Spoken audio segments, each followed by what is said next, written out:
प्रिय विद्यार्थियों, लोक प्रशासन की कक्षा में आपका स्वागत है। हम लोग भारत में स्थानीय शासन जो है उसके विकास के बारे में पढ़ रहे थे और इसके जो 6 चरण थे उसमें से हमारा अंतिम चरण जो है वो चल रहा है।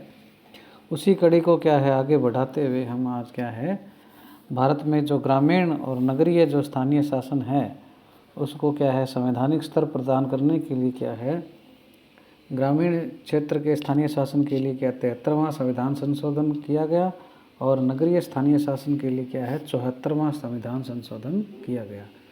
तो 73वां व 74वां संविधान संशोधन जो है उसकी जो प्रमुख विशेषताएं हैं उनके बारे में क्या है जानना अति आवश्यक है और ये काफ़ी परीक्षा की दृष्टि से भी कि इम्पोर्टेंट है। तो आज हम क्या है 73वां संविधान संशोधन जो है उसकी क्या खास बातें हैं अधिनियम की एक्ट की उसके बारे में क्या है बिंदुवार देखते हैं। पहला जो इसमें है पंचायती राज संस्थाओं को क्या है संवैधानिक संस्तर मिला। इससे देखो 73वां संविधान संशोधन जो अधिनियम है उसके शीर्षक में ये क्या व्यक्त किया गया है कि यह संशोधन पंचायती राज संस्थाओं को क्या है संवैधानिक स्तर प्रदान करने के लिए लाया गया है। इसमें यह भी बात बताने योग्य है कि ये जो अधिनियम है उसका प्रस्ताव जो है वो संसद के समक्ष क्या है 1991 में 72वें संविधान संशोधन अधिनियम के रूप में किया गया था, किंतु पारित होते होते वह 73वां संविधान संशोधन अधिनियम 1992 और लागू होते होते इसमें 1 वर्ष और व्यतीत हो गया। इस प्रकार यह जो 73वां संविधान संशोधन अधिनियम है वो भारत सरकार का जो राजपत्र है उसमें क्या है 24 अप्रैल 1993 को प्रकाशित और प्रवर्तित अर्थात लागू हुआ। यानी जो 73वां संविधान संशोधन अधिनियम है वो भारत में 24 अप्रैल 1993 को लागू हुआ। ये जो संविधान संशोधन अधिनियम है 73वां इसके माध्यम से क्या है संविधान के पूर्ववर्ती जो भाग है 8 मतलब 73वां संविधान संशोधन जब इम्प्लीमेंट आया उससे पहले क्या है भारतीय संविधान में क्या है 8 भाग थे। तो फिर क्या है उसके बाद में एक क्या है नया भाग जोड़ा गया 9 और उसको नाम क्या दिया गया पंचायत। तो जो 9वां भाग है वो 73वें संविधान संशोधन के द्वारा भारतीय संविधान में क्या है जुड़ा और ये जो 9वां भाग है उसको शीर्षक क्या है पंचायत। इसके माध्यम से क्या है संविधान में अनुच्छेद 243 जोड़ते हुए देश में क्या है पंचायती राज जो संस्थाएं हैं उससे संबंधित आवश्यक तत्वों का न केवल समावेश हुआ बल्कि पंचायती राज संस्थाओं को क्या है संवैधानिक मान्यता मिली और चुनावों से संबंधित जो एक गारंटी है कि भाई हर 5 साल से क्या है चुनाव होंगे ये भी क्या है प्रदान की गई। उल्लेखनीय है कि इसमें पूर्व में जो अनुच्छेद 40 जो है भारत के नीति निर्देशक तत्वों में उसमें क्या है पंचायती राज संस्थाओं का उल्लेख किया गया था, किंतु अब उपयुक्त व्यवस्था ये होने के पश्चात पंचायती राज संस्थाओं को क्या है संवैधानिक मान्यता प्राप्त हो गई। यानी अनुच्छेद 40 जो राज्य का नीति निर्देशक तत्व है उसमें क्या है राज्य से कहा गया है कि वो पंचायती राज संस्थाओं की क्या है स्थापना करे। तो पंचायती राज संस्थाओं की स्थापना तो क्या 1959 में हो गई थी 2 अक्टूबर को, लेकिन क्या है उनको क्या संवैधानिक मान्यता नहीं थी और कभी चुनाव होते थे कभी नहीं होते थे। इस प्रकार से क्या बड़ी एक अलग अलग जगहों में क्या अलग अलग लेवल की व्यवस्था थी। यानी किसी राज्य में द्विस्तरीय है, किसी में त्रिस्तरीय है, किसी में 4 स्तरीय भी थी, किसी में एकल भी थी। तो ऐसे क्या अलग अलग स्ट्रक्चर भी थी। तो क्या है ये 73वां जो संविधान संशोधन है इसके माध्यम से क्या है कुछ क्या है ऐसे प्रावधान किए गए जो संपूर्ण भारत में क्या है एक जैसे लागू होते हैं, वो अनिवार्य प्रावधान कहलाते हैं। तो ये क्या है पहला जो बिंदु है वो हमारे को बताता है कि पंचायती राज जो संस्थाएं हैं उनको क्या है संवैधानिक आधार या संवैधानिक स्तर प्राप्त हुआ। दूसरी जो विशेषता है वो है ग्राम सभा का प्रावधान। ये जो 73वां संविधान संशोधन अधिनियम है, यह इस बात का प्रावधान करता है कि ग्राम स्तर पर यानी गांव के स्तर पर क्या है, ग्राम सभा का गठन होगा और वह ऐसी शक्तियों को या लागू करेगा और जो कर्तव्य हैं उसके उनको भी क्या है वो लागू करेगा जो राज्य विधानमंडल जो है, राज्य की जो विधानसभा है वो तय करे। यानी राज्य की विधानसभा को इस बात के लिए निर्देशित किया गया है संविधान संशोधन अधिनियम में कि वो ग्राम सभा को शक्तियां दे और उसके लिए जो कर्तव्य हैं उनको वो क्या है निर्धारित करे। राजस्थान में क्या है, वर्ष में क्या है, साल में कम से कम क्या है 2 बार क्या है ग्राम सभा की जो बैठक है उसका आयोजन क्या है किया जाता है। तो ये क्या है ग्राम सभा जो है उसका प्रावधान क्या है संविधान में किया गया है और उसके कर्तव्य और जो शक्तियां हैं उसके लिए क्या है राज्य सरकार को पाबंद किया गया है, राज्य विधानमंडल को। तीसरी जो विशेषता है वो त्रिस्तरीय पंचायती राज। प्रत्येक राज्य में क्या है ग्राम स्तर, मध्यवर्ती स्तर और जिला स्तर, ये जो 3 स्तर हैं, इन 3 स्तरों के पर क्या है संविधान के जो प्रावधान है इसमें अधिनियम के उसके अनुसार क्या है पंचायती राज्यों का क्या है, पंचायती राज जो संस्थाएं हैं उसका गठन किया जाएगा। यानी 3 स्तरीय व्यवस्था क्या है इस अधिनियम में कही गई है। एक तो ग्रामीण स्तर पर, गांव के स्तर पर, एक मध्यवर्ती स्तर पर, मिडिल लेवल जो है जो अपने तहसील वगैरह जो हैं, पंचायत समिति हैं, उपखंड हैं, जो भी कहो आप, और एक जिला लेवल पर। तो 3 प्रकार के क्या है इसमें स्तर बताए गए हैं। अब क्या है जो संविधान का संशोधन जो है अधिनियम जो है इसके प्रावधान के अनुसार क्या है प्रत्येक राज्य को क्या है त्रिस्तरीय पंचायती राज व्यवस्था अपनाने का निर्देश किया गया है। और इसके प्रावधानों में यह भी बताया गया है कि जो 20 लाख से कम की जनसंख्या वाले राज्य हैं वहाँ पर क्या है पंचायती राज की जो मध्यवर्ती इकाई है, बीच वाली इकाई है, जो पंचायत समिति कहलाती है, हमारी पंचायत समिति जो है उसके गठन की क्या है छूट दी गई है। सभी राज्य सरकारों को पंचायती राज संस्थाओं के जो गठन के संबंध में अधिनियम बनाकर प्रावधान करने की आज़ादी भी दी गई है। और जहाँ तक संभव हो पंचायती राज संस्थाओं का गठन करते समय राज्यों को यह सुनिश्चित करना चाहिए कि प्रत्येक स्तर पर जो भी गठित की जाने वाली पंचायती राज इकाई है उसकी जो जनसंख्या है समूचे राज्य में यथासंभव क्या है समान रहनी चाहिए। इकाई की जनसंख्या जो है मतलब ऐसा जनसंख्या के अनुपात में क्या है वो ऐसा इकाइयाँ जो है वो बनाएं। और पंचायती राज चुनाव जो संस्थाएं हैं उनके चुनावों के संबंध में क्या है 73वां संविधान संशोधन जो अधिनियम है उसकी जो अनुच्छेद 243C जो है उसमें क्या है विस्तृत प्रावधान किए गए हैं। और इन प्रावधानों के माध्यम से क्या है यह अधिकार क्या है राज्य जो विधानमंडल है या राज्य विधानसभा है उसको दिया गया है कि वो कानून के द्वारा पंचायती राज संस्थाएं जो है उसके जो सभी स्तर हैं जैसे ग्राम पंचायत है, पंचायत समिति है, जिला परिषद है, उसके जो अध्यक्ष हैं, सभापति है, जैसे जिला परिषद के जिला प्रमुख हो गए, पंचायत समिति के प्रधान हो गए और ग्राम पंचायत जो है उसके सरपंच हो गए, जो भी अध्यक्ष अलग अलग नाम है हर लेवल पर। और तथा जो लोकसभा और राज्यसभा के जो मेंबर हैं वो मान लो उस निर्वाचन क्षेत्र की इकाइयों के सदस्य हैं यानी वहाँ के वोटर हैं, ठीक है ना। तो उसके लिए क्या है राज्य जो विधानमंडल है उसको क्या है प्रावधान करने के लिए कहा गया है।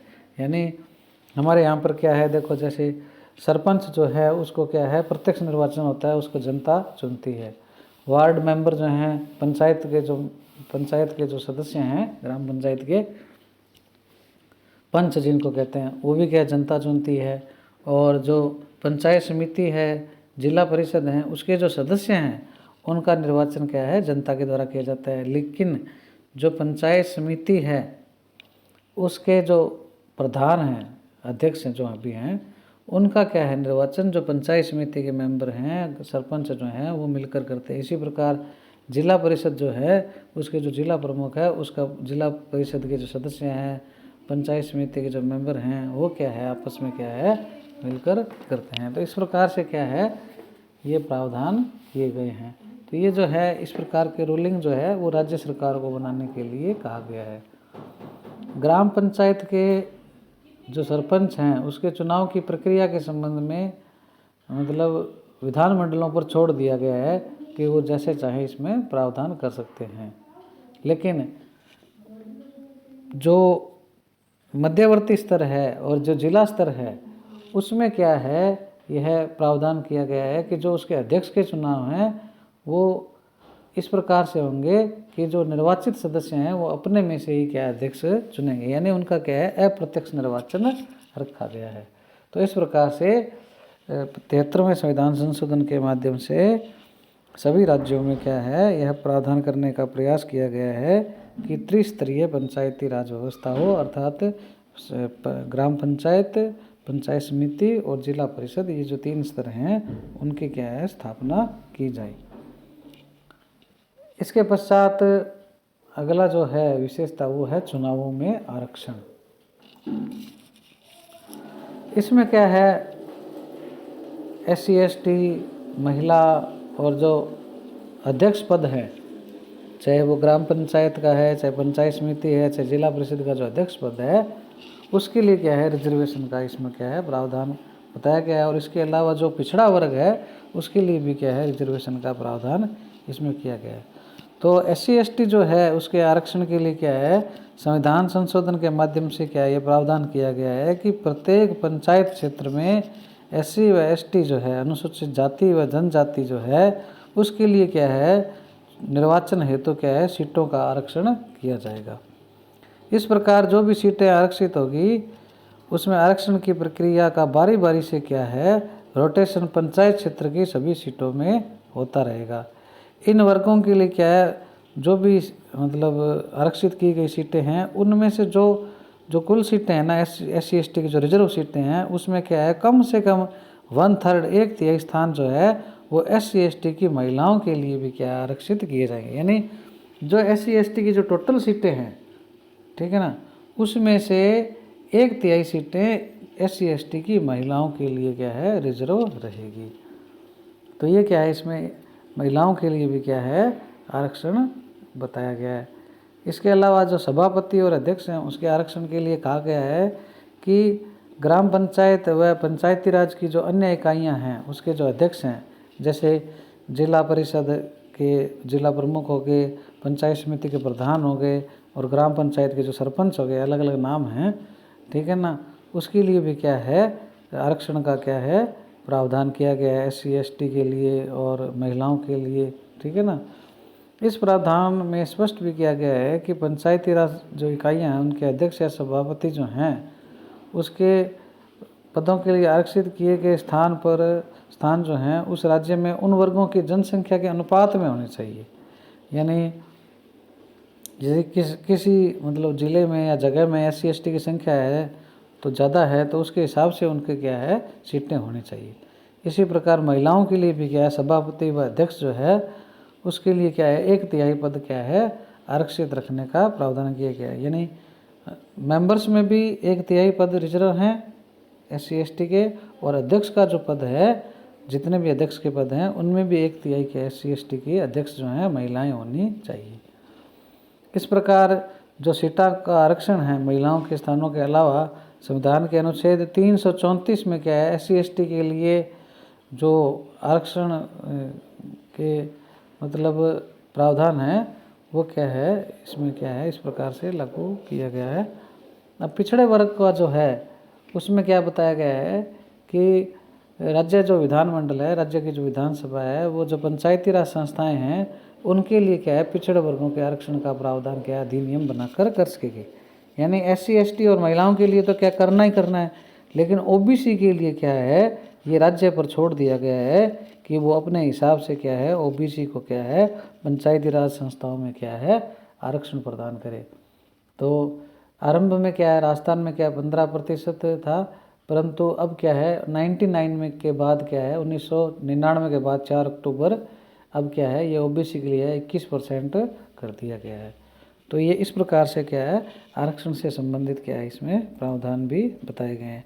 अगला जो आता है कार्यकाल से संबंधित प्रावधान। पहले 73वें संविधान संशोधन से पहले क्या है, इनका कोई निश्चित कार्यकाल था ही नहीं, जब चाहे इनको भंग कर देते थे। तो इस प्रकार से बड़ा ही सिस्टम अपसेट था। तो 73वां जो संविधान संशोधन है, इसके बाद से क्या है, जो केंद्र व राज्य सरकार के समान ही क्या है, इसमें भी क्या है, जो ये ग्राम स्तर पर या मध्यवर्ती स्तर पर या जिला स्तर पर जो भी स्थानीय शासन की जो इकाइयाँ हैं ग्रामीण और नगरीय क्षेत्र की, उसमें क्या है, कार्यकाल को क्या है, निश्चित कर दिया गया है।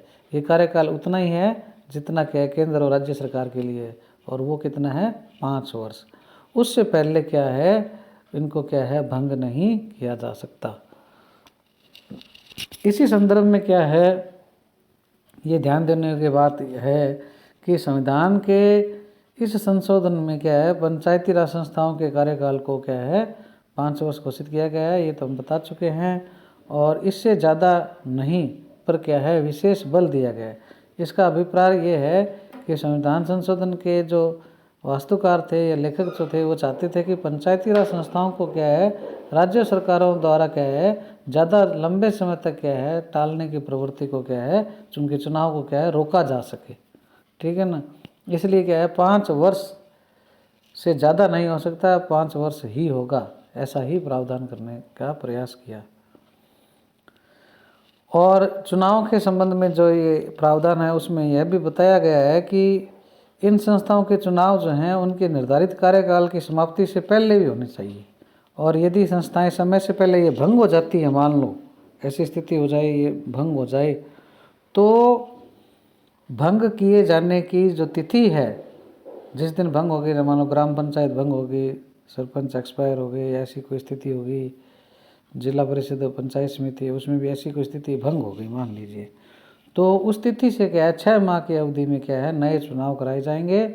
और यदि भंग की हुई संस्था का निर्धारित कार्यकाल 6 माह से कम रह गया है, तो ऐसी स्थिति में चुनाव नहीं करवाने हैं।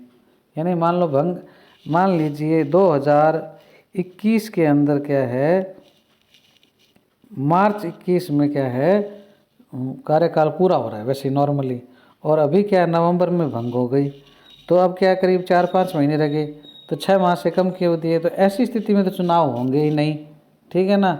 और यदि मान लो अक्टूबर 21 में कार्यकाल पूरा हो रहा है उस पंचायत का या उस जिला जो भी निकाय है, एजेंसी है इसकी, चाहे जिला परिषद है, पंचायत समिति है या ग्राम पंचायत है, यदि उसमें क्या 6 माह से अधिक का समय है, तो 6 माह से के अंदर अंदर क्या एक तो चुनाव कराना है। और जो नई चुनी हुई होगी एजेंसी, जो पंचायती राज की इकाई, वो उस शेष अवधि के लिए कार्य करेगी जितनी अवधि के लिए वह इकाई कार्य करती है पहले वाली। यानी मान लो अब क्या 1-2 महीने में चुनाव हो गए, तो अगले साल मान लो नवंबर 21 में कार्यकाल वैसे पूरा हो रहा था, तो ये क्या है, जो नवंबर 21 तक की क्या है, नई वाली जो चुनी हुई है वो काम करेगी। तो इसमें ये ऐसा भी प्रावधान, यानी 5 वर्ष हाईएस्ट हो गया कहने का।